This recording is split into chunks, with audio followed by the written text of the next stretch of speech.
out as one unit going into parliament to safeguard the interests of our movement. Last week when we met outside there at Masai Lodge, it was fairly an impromptu meeting, and as a result of that, you were not able to really show your strength the following day. Our competitors were able to penetrate to your front and divide you. See? Divide and rule is a very old, tested tactic in the military. That you divide them so that they become weak, and then you can be able to rule them. So if you do not bond and become united, you are going to be ruled throughout the life of this party. Yet you have got the numbers, the strength to be able to be the rulers of the house. So let me begin first by congratulating each one of you on your election to lead your people and to make a contribution to the destiny of our country. As I stated during our final rally on the 6th of August at Kasarani, and some of you will remember this, we went to the polls with our country at inflection point.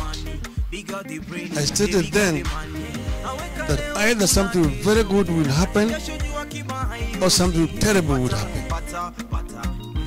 I said we had a choice of the promised land, but the land of bondage was also within sight, and the pharaohs was refusing to let our people go.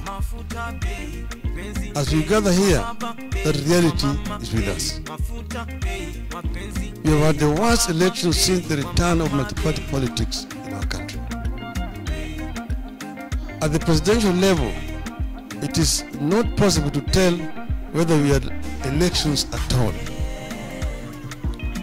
But even at the lower levels of polls, I believe that a number of our people were rigged out to pave way for an UDA majority, and that during election petitions, this will be proved to have been the case. But I mentioned petitions with some trepidation. First, you have noticed the corruption, the dysfunction, the incompetence, and the capture of the IBC, the body charged with carrying out elections in our country. Secondly, you have noticed the attitude, the thuggery, the corruption, and the cynicism of the Supreme Court judges. The words that the Chief Justice used against us have never been used in our courts, even in the dark days of single-party rule and state capture of the judiciary. Chief Justice Martha Koome described our case, presented by the country's finest legal mind, as no more than hot air, a wild goose chase, incredible and hearsay evidence, red herring. These were words of the Chief Justice of the Republic of Kenya. It is my experience that whenever judges resort to insults on litigants and advocates, it is the result of a disturbed conscience. You have been here before. You have come from a judiciary that invested in threats and humiliation of litigants and advocates so that the country would not question them. That is the Supreme Court we witnessed in the presidential election case. We also have come from a judiciary that invested in intimidation. Today, the Supreme Court is threatening those talking against the judgment of the presidential petition. According to Madam Martha Koome, that judgment is not supposed to be discussed by anyone, anywhere. The court registrar has already issued threats on those who have criticized the despicable judgment of the court. In fact, Justice Isaac Lenaola is publicly accused of threatening one of the petitioners, Senator Okia Mtata, with ruination over his stand on the court judgment. And he told Mtata that he is not a Mormon, which is the king of the Teso. And the Chief Justice has gone out to a funeral in her village and defended the judgment even before she gives out the detailed ruling. Supreme Court is now in politics. And she said that the ruling was inspired by God. I believe it was inspired by the devil.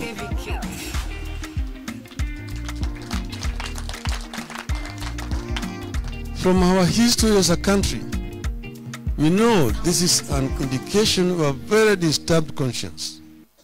It is the evidence of a court that sold is sold. The actions of the Chief Justice are clearly sycophantic. She has demeaned the dignity of the office of Chief Justice. In less than a year, she has destroyed what her predecessors achieved in 10 years. As if this is not bad enough, there's clearly a push by the executive to own the judiciary through illegal actions that amount to bribery. That is the reason for the rush to appoint 6 judges and to allocate money to the judiciary. That is the reason for the rush by the executive to allocate specific amount of money to the judiciary.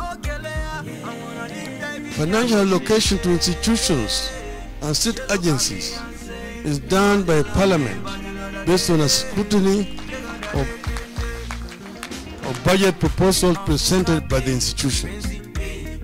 In this case, the executive has given itself that role. It is a plain attempt to capture the judiciary through bribery. How else do you say, I'm going to give the judiciary every 3 years, I'm going to increase your budget by 3 billion shillings. How do you know how much judiciary requires this year, next year, 10 years from now? Not that you oppose the judiciary being given funds, but it should be done through legally channeled institutions and at the request of the judiciary. As I stated throughout the campaign, we believe in the rule of law and democracy. We believe in autonomy and independence of the judiciary and separation of powers between the 3 arms of government: the judiciary, the executive, and the legislature. The presidential election petition should have been a victory for the rule of law and democracy in Kenya and across Africa. Our expectation has been that every Supreme Court petition and each Supreme Court decision strengthen the rule of law and deepens democracy in our country. Today, I have fears about where Commerce ruling leaves our election and democracy now and in the future. And I'm told they're saying that, 2017, we did give them a ruling in their favor by dismissing, by nullifying the election of our sitting president, and then they refused to run in the subsequent election which had been ordered by the judiciary. We did not refuse. We demanded of the IBC to rectify those mistakes which had led to the nullification of the elections. And they refused to do so. So us participating in the subsequent election would have meant doing the same thing, the same way, expecting different results. That is the reason why we refused to participate. And it was after a lot of soul searching, and the country knows the details. But this is how it starts. We know how it will end and what the cost of it will be. In the 1960s and 70s, it started as a war against specific individuals and communities. By the time it was full bloom, no Kenyan was safe from the state terror. It has started again. We have 3 urgent tasks that we must not fail him, and on which we must embark on immediately. 1. Save the judiciary, which is offering itself for state capture. 2. Transform and reform the IBC and make it capable of conducting credible elections. 3. To stop the legislature from offering itself for state capture and have it play its oversight role over the government. Parliament must say no to attempts by a rogue executive to intimidate and profile civil servants and security agencies. Parliament must stand up and preserve our multi-party politics. Like statements by Deputy President that the DCI has no business going to offices, DCI should wait. The DCI is not going to offices. Agencies that go to offices is EACC, not the DCI. But DCI's role is to carry out investigations of crimes and then hand over this to prosecutorial agencies and then thereafter to the judiciary. That is how the criminal justice system works. I know it from experience. I'm not a lawyer. When the law doesn't rule, thuggery does. The government awash with thugs must not sit back and watch as political control is being extorted over the judiciary, the prosecution, the civil service, and the police and election management body. This is how dictatorship is born, and we have to respond to what is shaping up with a sense of urgency and alarm. So, ladies and gentlemen, what am I saying? I'm saying that we have a responsibility as Azimio la Umoja One Kenya coalition to take charge, because you're the majority party in parliament, and therefore you're not going there as minority, and make use of your majority in parliament to keep this government in the check. And if you do that, you actually are going to be playing the role which the people that elected you to do. What is happening is that you're not government, or you're not out of government, you're not in government. In our current constitutional dispensation, the government has got 3 arms. There's the executive, there's the judiciary, and there's the legislature. So you are part of government. Each one of those 3 arms has got a role to play. Parliament, as an institution, in both majority and minority, have a role to oversight the executive. And you're not going to be disadvantaged any more than the others, those who are supposed to be in the ruling party or in the party that controls the executive. You want the same salary, you're getting the same allowances. There's nothing more that the members of parliament from Kenya Kwisha are going to be getting away from what our MPs are going to get. So what do you want to prostitute yourself to go and say, I want to be in government? Which government? The legislature has got, it's part of a government. It's another arm of government. Therefore, you have a role to play as a legislature. Therefore, don't somebody come to tell you, come to government. Which government?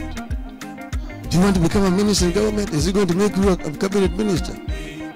That's when you become part of the executive, not part of the government, because the government includes also the legislature. So our members should walk tall and proud that you're a member or a member of parliament. And you have a role to play, because our people otherwise are going to be pleased. And the eating is going to start almost immediately. It's going to start almost immediately. So we've got a role to play. And if we play that role, our people are going to respect you. This is what we want to say. So now when you're here, we want you to leave this place as a united force. We come in as a coalition of parties which are coming together, but we want you people to bond. Because in Parliament, you are going to be members of the Azimio One Kenya coalition. And then, don't be greedy over positions. Because that is where it starts. People will now begin to suspect each other. Oh, I wanted this and that. It can only go to one person at a time. If you don't have it today, you'll have it tomorrow. But be part of the team. I know that members want to be members of this committee, chairman of this committee, majority leader, a minority leader, want to be a whip, want to be this and that. If you don't get it, that is not the end of the world. And let us treat each other with a lot of respect. Don't begin, oh, we are the bigger member of this coalition and so on. Why? Being bigger member of coalition means that you must make concessions to the others. They always say, if you go and ask the German members of parliament, that in a coalition there in Germany, the smaller parties get more than their fair share, so that the coalition can stick together. That is all over the world. So don't abuse your majority and say we must get this because we are the majority party. Because if that happens, then you remain on your own. So let us agree that we want to bond together and become one in Parliament. If you do that, then this coalition will survive and it will be able to perform its role, and it will also be able to protect those who are not with you in Parliament. So you have put soldiers in Parliament. You've given me weapons to go and fight on our behalf. If you begin to fight among yourselves, the enemy will overrun you. So you need to foster unity among yourselves and leave this place united until you go out there. If you don't get this, be happy that somebody else has gotten it. And if you do not do it properly, we'll come and again we'll change. We'll change again. This is what I want you people to agree to do. And if we do that, we'll be proud of you people. So I therefore want to thank you for attending this meeting today and urge you once again to remain steadfast. Be frank and talk to each other freely as you bond and become one unit of Azimio la Umoja. Thank you. Thank you very much, ladies and gentlemen. Azimio! Azimio! Azimio! Azimio! Asante sana.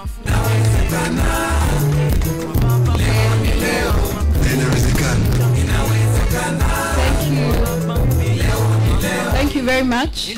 I don't think he deserves that hand clap. Can we do it even better?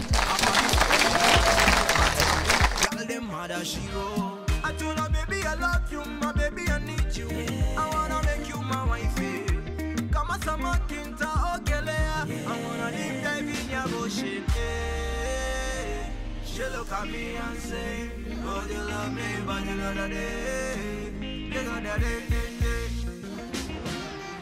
Mafuta bay, penzi bay, wababa bay, wamama bay, mafuta bay, mapenzi bay, wababa bay, wamama bay.